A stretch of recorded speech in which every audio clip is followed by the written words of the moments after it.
Donc notre initiative de Fondation nationale embrasse désormais des enjeux aussi divers que le système politique et de gouvernance, les stratégies économiques, territoriales, éducatives, linguistiques, pour un progrès social sous le prisme de la souveraineté, de la solidarité, de l'égalité, du patriotisme et de la concorde nationale.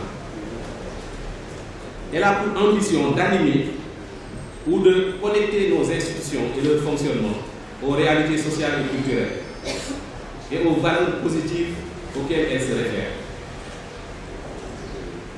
La démarche fractale de débat et de réflexion combine le virtuel et le présentiel. J'ai rappelé tout à l'heure que le groupe est né sur Facebook avant de passer à un processus présentiel qui lui a permis donc de mener un certain nombre d'activités depuis un an.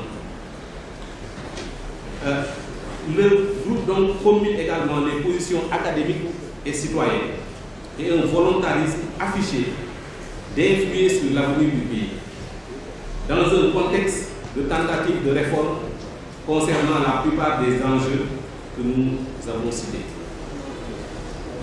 Le Fondation nationale est donc un creuset de diversité.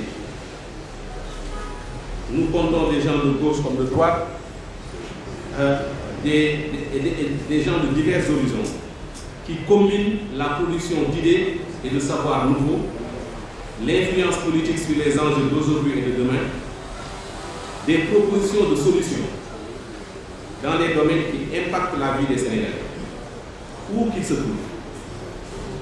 Elle fait du citoyen son centre d'intérêt principal, dans sa compréhension des enjeux qui déterminent son avenir et celui du Sénégal, et dans sa capacité et son engagement à agir comme agent de changement. Un des éléments importants de sa démarche, dans un souci d'efficacité et d'ouverture, est donc d'avoir à court et moyen terme, en point de mire, l'approfondissement des initiatives et de grandes ampleurs qui sont en cours actuellement dans ce pays, avec lesquelles il faudrait établir des passerelles. Nous pensons notamment à la réforme des institutions, à la réforme qui s'appelle Acte 3 de la décentralisation et des territoires, la réforme de l'éducation et des politiques linguistiques, c'est le propos du jour, mais aussi la réforme des politiques économiques et autres. Donc, le Fondation nationale initie des études, des rencontres, des réflexions comme celle-ci et des actions qui sortent des sentiers battus, dans le but d'infléchir et d'adapter les orientations et stratégies nationales aux valeurs culturelles dans un esprit d'ouverture et le souci de renforcer la conscience citoyenne. Dans le contexte généralisé, dans le contexte de crise généralisée de l'éducation, dont les manifestations directes sont la baisse du niveau des apprenants, l'inadéquation des curricula et des produits formés, le recul des comportements citoyens et des valeurs positives, les grèves incessantes de tous les segments du secteur, l'exclusion ou l'insuffisance de reconnaissance d'autres systèmes éducatifs et de catégories entières de population, le Forum citoyen d'aujourd'hui cherche, d'une part, à donner à la réflexion sur ce secteur une dimension prospective, plus profonde que la recherche de solutions segmentées et cloisonnées, et d'autre part, à interpeller les autorités et les acteurs de l'éducation pour la consolidation et la mise en œuvre du consensus obtenu lors des Assises nationales de l'éducation et de la formation. Et donc à poser la question du projet de société en rapport avec son système éducatif. Un tel projet de société doit élaborer une offre d'éducation qui permet d'atteindre des performances importantes dans la formation des citoyens, son épanouissement économique, culturel et social. Mais l'offre serait désincarnée si elle ne prenait pas le temps de cerner les diverses demandes d'éducation et de leur trouver une réponse commune, garantie par l'État, gardien de la réalisation de ce projet de société.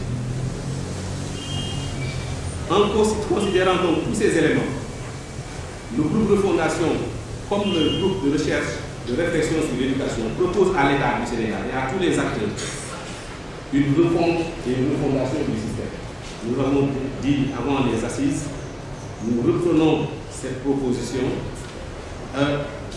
Pour nous, l'offre d'éducation peut être multiple en répondant aux demandes exprimées. Mais il faut que nous ayons un profil du citoyen unique. Il faut donc un tronc commun à toutes les offres et la liberté d'ajouter des branches à ce tronc. C'est donc ce socle commun d'enseignement et d'éducation basé sur les objectifs du projet de société qui est le gage de la cohésion nationale et du développement du Sénégal.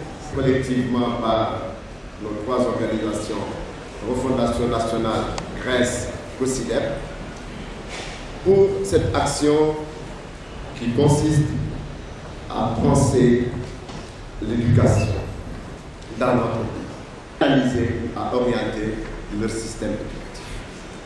Donc il nous appartient de canaliser, d'orienter, de bien cerner notre système éducatif, tout en sachant que la crise, elle sera toujours là, mais elle serait contrôlée et elle serait pour nous, quelque part même, une énergie à maîtriser. Mon propos d'aujourd'hui va porter sur les langues.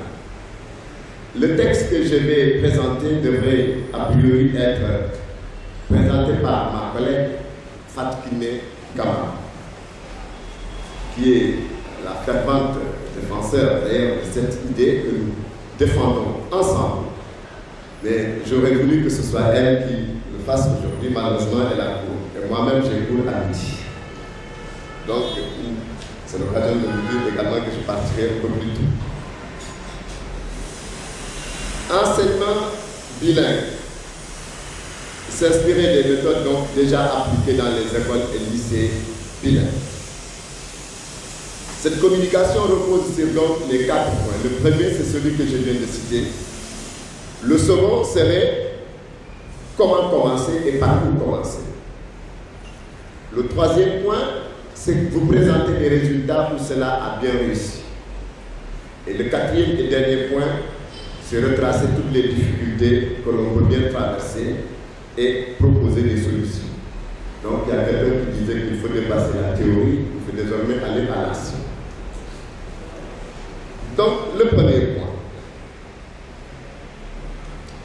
Pour nous, s'il faut s'inspirer des méthodes déjà appliquées dans les écoles et lycées bilingues, il faut partir de 4 éléments. 1. Enseigner dans la langue du pays la moitié des matières à étudier dans les classes. De 2. Enseigner dans les langues étrangères choisies dès que celle-ci est suffisamment assimilée, l'autre moitié donc des matières. Et le 3, c'est enseigner une troisième langue parallèlement. Et s'il le faut même, enseigner une autre quatrième langue, c'est tout à fait possible. L'exemple de ces 2 écoles internationales ou nationales bilingues prouve que le bilinguisme à l'école est non seulement réalisable, mais hautement recommandable. Les manuels scolaires bilingues existent. Développer la publication de manuels scolaires bilingues selon le système des juxta, utilisé jadis par les lycéens latinistes. Sur la page de gauche, vous avez le texte en langue officielle, sa traduction dans une langue nationale sur la page de droite. Alors, comment commencer et par où? Les mesures à prendre pour obtenir le plus rapidement possible en 4 ans ou en 7 ans des cadres moyens bilingues à même de servir dans l'enseignement primaire et dans la fonction publique. Comment le bilinguisme à partir de la 6e? Il faut commencer plutôt le bilinguisme à partir de la classe de 6e.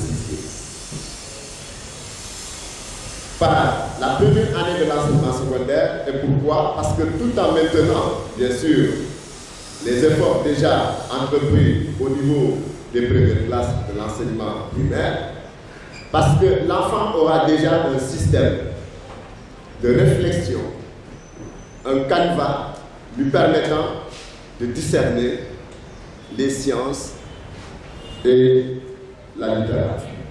Merci pour m'avoir fait l'honneur de prendre la parole au nom de mon ami Tafa Makouré, qui aurait dû présenter les conclusions des Assises nationales sur l'éducation et la formation. Mais la revue que je dirige avait eu l'occasion aussi de procéder à cette synthèse et d'avoir fait un numéro spécial sur la question.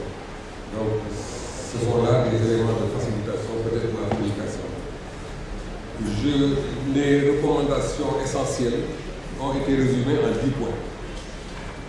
La première concerne le statut de l'éducation et de la formation dans le pays.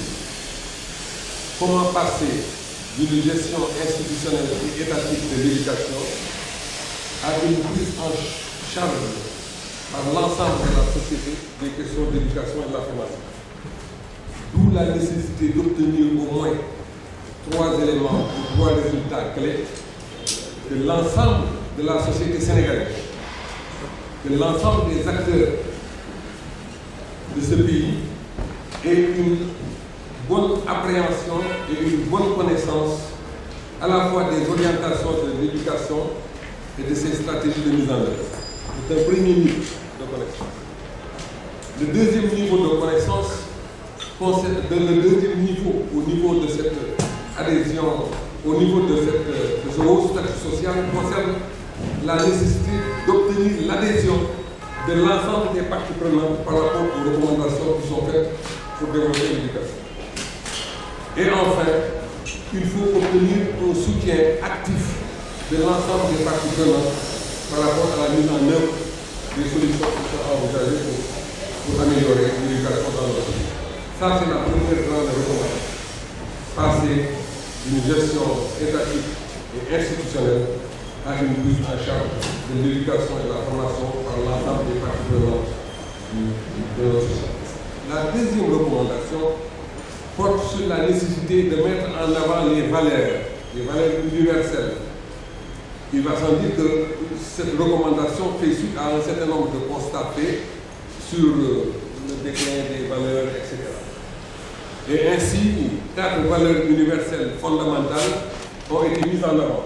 Et enfin, une dernière valeur qui est aussi universelle, c'est la solidarité. Et on sait que les sociétés africaines sont essentiellement fondées sur le concept de solidarité.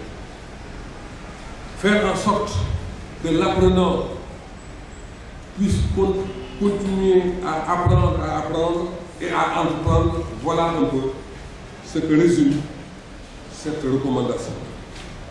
La troisième recommandation porte sur la nécessité de procéder ou d'adopter une gouvernance partenariale et transformationnelle qui suppose que 3 aspects soient mis en avant. La gestion axée sur les résultats. On ne finance pas des activités, on finance des résultats. On doit rendre compte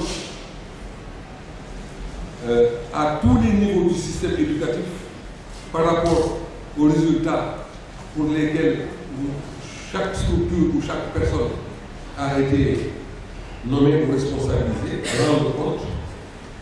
C'est extrêmement important. Et d'où la nécessité, à partir des leçons apprises, de procéder à des révisions régulières du système de gouvernance. Ce système de gouvernance intégrant à la fois, premièrement, la coordination de l'action gouvernementale, comment améliorer la coordination de l'action gouvernementale avec cette dispersion dans les centres de décision concernant l'éducation. Il y en a au moins 4 ministères s'occupant d'éducation sans un espace cohérent de concertation et d'harmonisation des interventions dans ce domaine-là. Il y en avait 15, alors qu'on entend les 14, mais tous ceux qui ont participé aux assises étaient impressionnés par le niveau de prestation des élèves dans dans les commissions. Oui, nous avons des difficultés. Nous avons des difficultés, mais nous produisons des talents. Notre problème, c'est de trouver une masse critique de talents. C'est ça notre problème. Donc, je vais essayer de présenter ce que les assises disent, parce que quand même une éducation requiert de l'argent, requiert énormément d'argent. Mais il faut qu'on parte d'une base, c'est que l'éducation est la priorité des priorités. Que tout se traite à partir du prisme de l'éducation. Même ceux qui veulent développer l'agriculture doivent savoir que sans intelligence dans l'agriculture, l'effort sera pas. Mais il faut que toute la population se mobilise à cet effet. Mais surtout que l'éducation bénéficie du leadership fort au plus haut niveau de l'État, mais aussi des meilleurs talents du pays, aussi bien ceux résidents que non résidents. Cher Gueye, je crois que votre plateforme doit apporter quelque chose de décisif en faisant la différence. Je vais revenir par endroits sur les points sur lesquels les gens vont avancer. Next slide. L'orientation générale, elle est un peu tirée des documents de l'UNESCO. La société toute entière doit appuyer l'éducation étant donné son rôle dans la promotion du développement économique, social et culturel durable. C'est une citation d'un document de l'UNESCO que les assises ont repris. Mais les assises ont dit qu'il faut en plus de cela travailler au niveau de 3 paramètres. D'abord, la diversification des ressources de financement.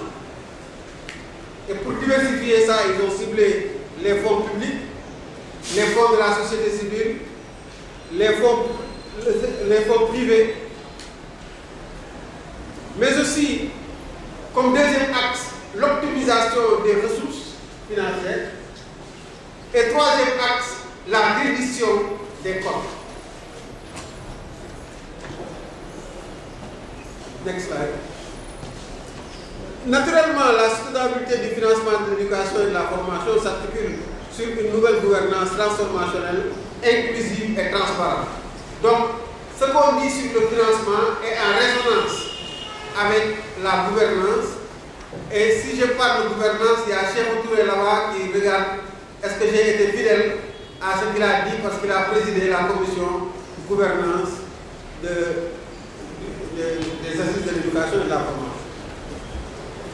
L'orientation générale induit le plan de la présente présentation qui, comme je viens de le dire, reprend exactement ce que les assises ont dit. Donc, on va traiter en grand 1 la diversification des sources de financement avec 4 points.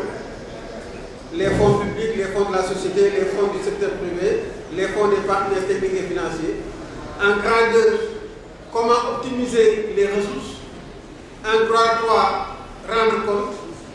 Je me suis permis, en grand 4, les remarques. Ça, c'est moi. Ce n'est pas les assises.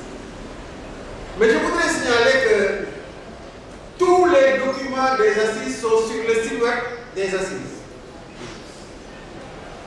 J'ai regardé le site web hier, vers 16h. Il y avait 166 000, plus de 166 000 visiteurs. Vous avez tous les documents. Je disais à la clôture des assises que si vous voulez être expert de l'éducation, allez dans les assises, lisez tous les documents et après vous êtes expert de l'éducation. Il y a les recommandations,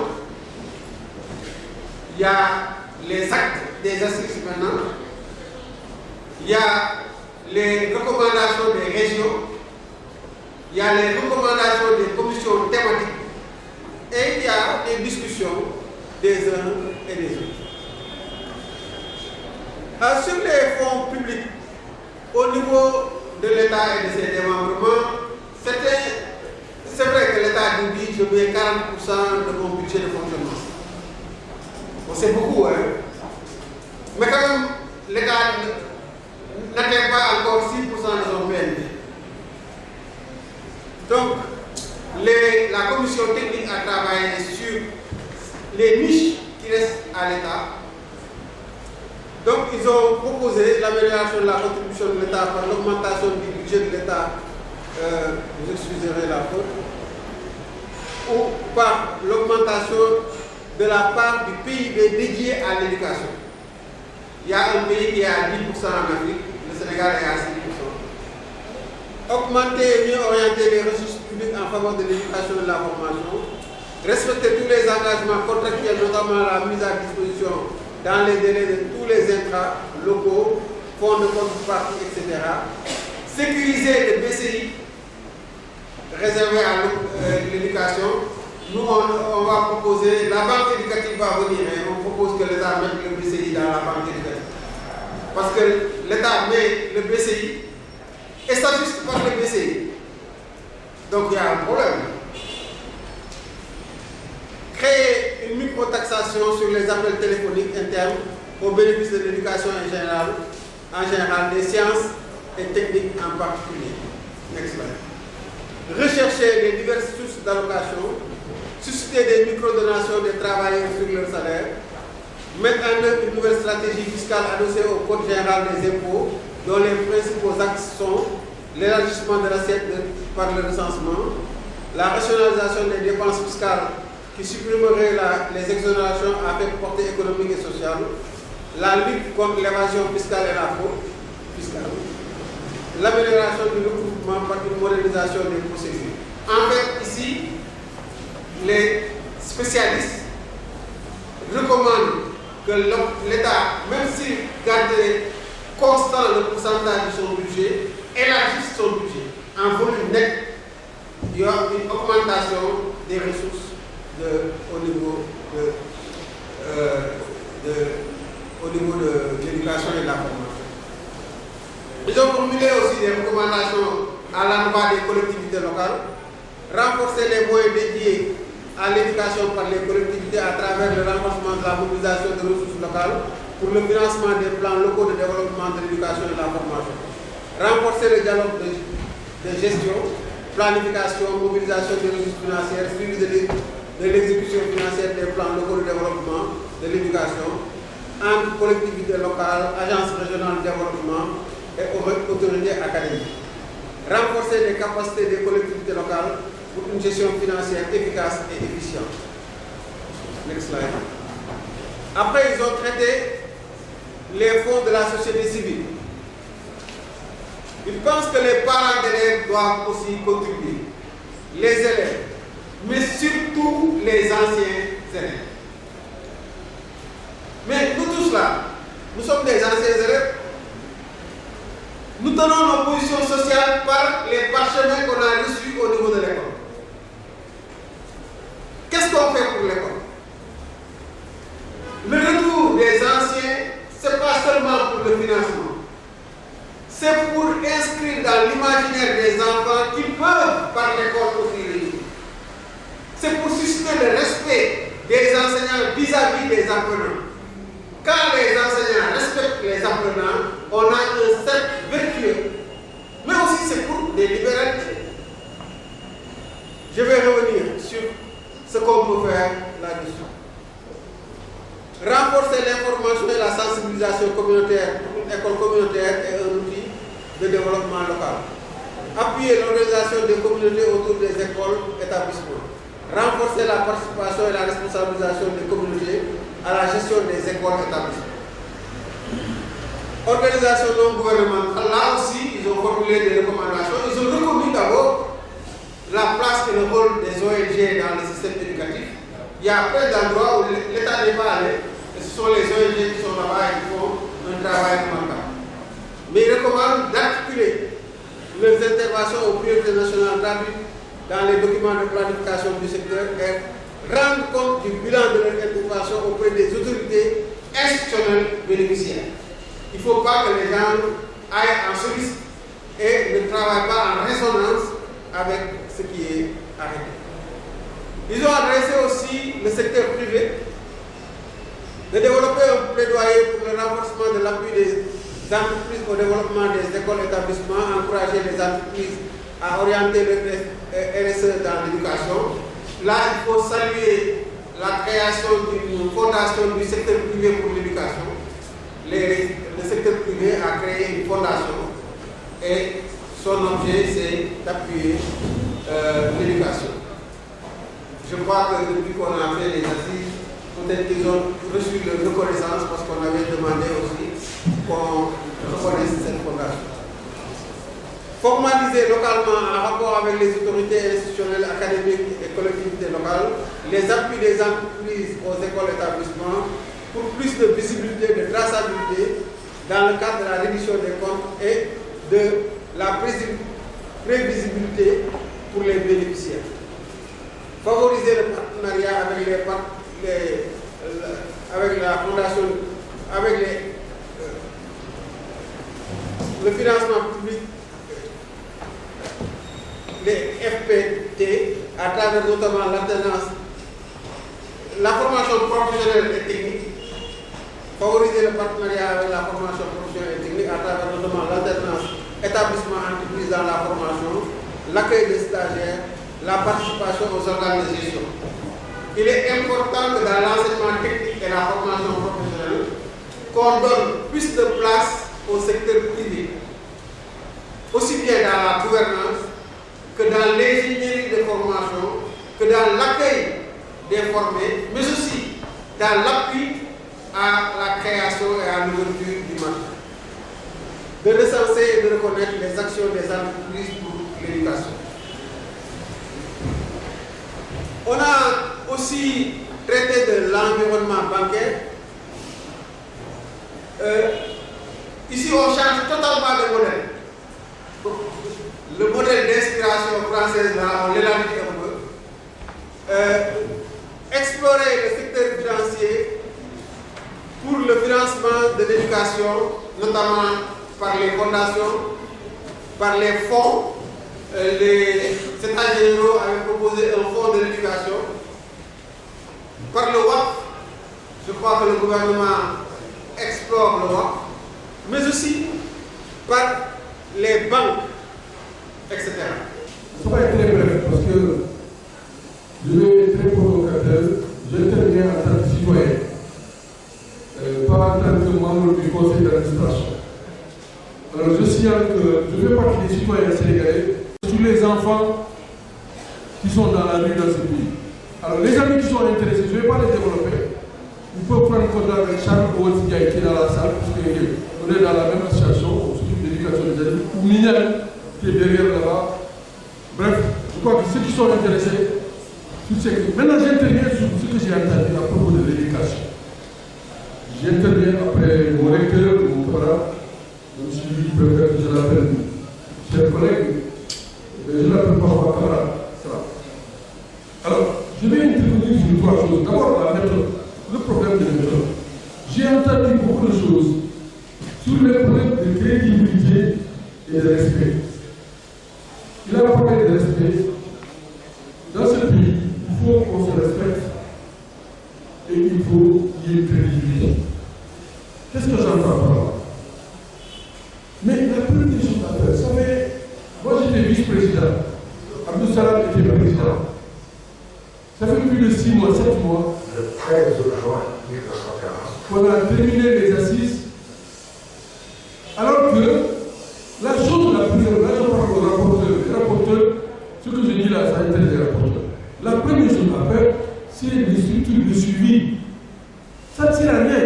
On a parlé, on a fait le tour du pays pendant 1 an.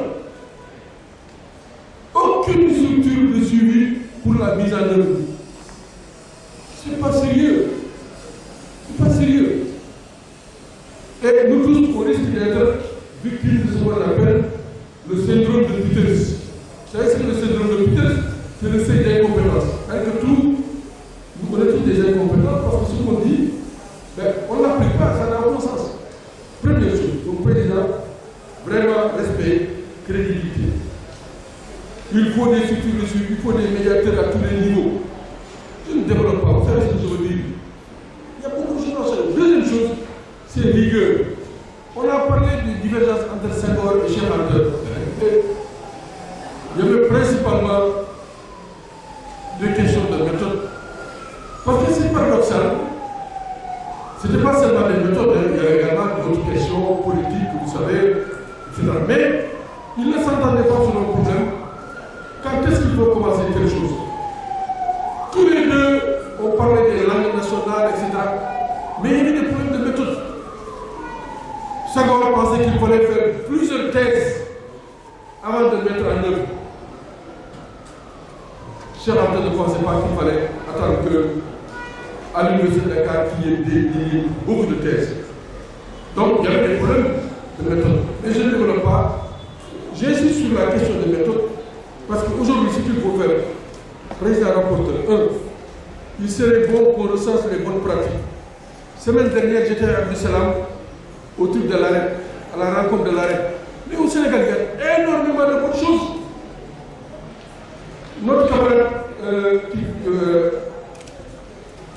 a parlé, a partagé avec nous la contribution de Kiné, mais Gomis, c'est tout à fait. C'est très intéressant. Mais au Sénégal, il y a combien de bonnes pratiques? Il faut recenser les bonnes pratiques dans tous les domaines. L'histoire de la langue nationale, passage aux langues étrangères, la question des caractères latins et des caractères arabes, les problèmes de personnalisation. Moi, j'ai animé avec eux aussi pendant 10 ans un journal en Wolof et en Pulaar. On l'a fait pendant 10 ans. Ça marchait. Aujourd'hui, c'est Ndiaye. Il y a son journal, Wolof Pulaar. Tous les gens qui font des journaux dans la langue nationale. Mais qui doit les soutenir? Donc, il faut recenser cela. Et je crois que si on le fait, ce serait très bien.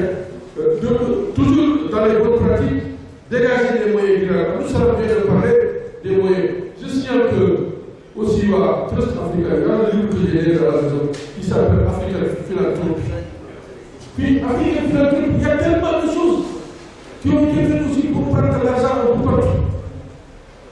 Bon, il y a des choses qui marchent pour avoir des. Mais pourquoi on ne le fait pas? Depuis 1981, on a proposé le Fonds national de l'éducation. Je voudrais rendre hommage à Guy Mouad Cissé, paix à son âme. Mais, depuis quand on parle de ça, pourquoi on ne va pas? D'ailleurs, j'ai toujours dit que la règle, combien de l'opéra de Smith, mais il y a 3 ans, j'avais dit à la ministre de la République, vous êtes en train de perdre du temps. Vous ne mettez pas le Fonds national. Vous dites que vous n'avez pas assez d'argent. Mais est-ce que vous êtes assis avec les gens pour voir où trouver de l'argent pour régler, le problème de l'éradication, l'argent que vous devez aux enseignants, etc. Il n'y a pas de réflexion là-dessus. On a l'impression qu'il y a des problèmes. Donc, ce n'est pas la peine. Si on n'a pas les moyens durables, ça sera difficile. Donc, il faut les bonnes pratiques, il faut généraliser les bonnes pratiques. Le débat sur l'équité, c'est bien. Effectivement, il faut généraliser. En parenthèse, ce matin, vous avez vu le débat en France, c'est la catastrophe. Ben, le ministre est en train de recevoir des coups de tous les plans. Ils ont décidé de reculer. Parce que c'est bien de faire des réformes, c'est bien de faire des options dans le certificat, mais si vous ne généralisez pas, si vous ne faites pas, mais comment est-ce que vous allez avoir l'équipe? Donc, Madame la ministre, du coup, avec son cabinet, elle a fait beaucoup de choses, mais c'est la catastrophe. Aujourd'hui, c'est dans en France. Je ne parle pas du Sénégal, en France. Donc, il faut faire attention. Il faut effectivement régler le problème de l'équité. Et Monsieur le Président, il faut articuler. Je ne vais pas revenir là-dessus, mais je vois mon ami Bou en train de. Mais il faut les articulations, les passerelles. Quand je parle des passerelles, c'est les passerelles au niveau horizontal et au niveau vertical. Il y a des passerelles au niveau horizontal, qui va les régler? Est-ce qu'on a mis des équipes pour régler ce problème des passerelles-là? Sinon, il va y avoir des problèmes. Je termine sur 3e élément, ce qu'il faut faire, la foi. Mais il faut réaffirmer des choses auxquelles, dans cette salle, tout le monde croit, mais on n'a aucune capacité à faire bouger les choses. Je m'explique. J'étais au Japon Dans la salle, je vois une personne qui était avec moi au Japon, à la conférence de Nagoya, organisée par l'UNESCO sur le développement durable. Mais vous savez, au Japon, il y a un ministre. Je parle du Japon. Ce que je dis, vous pouvez aller à l'ambassade du Japon, vous pouvez vérifier. Dès qu'on termine la réunion, si je raconte des histoires. Le ministre au Japon, c'est le ministre qui s'occupe de la science, de l'éducation, de la formation, de la culture, des loisirs et des sports. C'est un seul ministre. Alors, mon Dieu, le Sénégal très riche, qui a beaucoup d'or, beaucoup d'argent, beaucoup de pétrole. Le Sénégal qui a beaucoup d'intelligence. À combien de ministres? Combien de ministres? 4 ministres. Vous s'occupez de quoi? Même plus de 4, parce qu'au Sénégal, il y a le ministre de la Culture. En parenthèse, qui n'existait pas dans le premier gouvernement de Mamadou Dia. C'est lors du Festival mondial des arts nègres. Après, Senghor a pensé qu'il fallait un ministre de la Culture.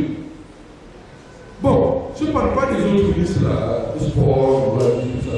Mais, là, il dit Tiahan, le leader. Venu de Fen, Après le Japon, on voit un pays africain qui a fait ça. Kenya, allez au Kenya. Kenya, il se rapproche du Japon sans dire. Je sais qu'après la conférence, le modérateur va me dire, mais quand même, malgré tout, on peut avoir plusieurs ministres, mais ça, c'est coordonné. D'accord? D'accord. Si le gouvernement sénégalais, si le président de la République pense qu'il ne peut pas, pour des raisons politiques, avoir un seul ministre, parce que le président, il gère une coalition. Il y a beaucoup de partis, il faut faire le président, tout le monde au Sénégal. Sénégal, da ngay seetlu ku nekk boo bëggee ñu fi dox surtout les îles. Il faut servir les marabouts, il faut servir les partis politiques. C'est une option. Mais même dans cette option-là, il faut être cohérent. Il faut des mécanismes de coordination, il faut avoir 4 ministres. Je vois mon ami syndicaliste, pas moi. Mais attends, beaucoup de 4 ministres, il faut qu'il y ait une structure de coordination de ces 4. C'est ce qu'il faut. Si au Sénégal, les partis politiques pensent qu'il faut 20 ou 50 ministres, mais le président, c'est là que je vais terminer. J'ajoute, et là je réponds à la COSIDEP, questionnaire, c'est très bien, mais j'ai ajouté. Pour demander aux citoyens combien de ministres il faut. Ah oui, Nicolas, citoyen, président de la République, mais nous, les citoyens, il y a que le ministre pour l'éducation. Peut-être qu'on va l'aider. Merci.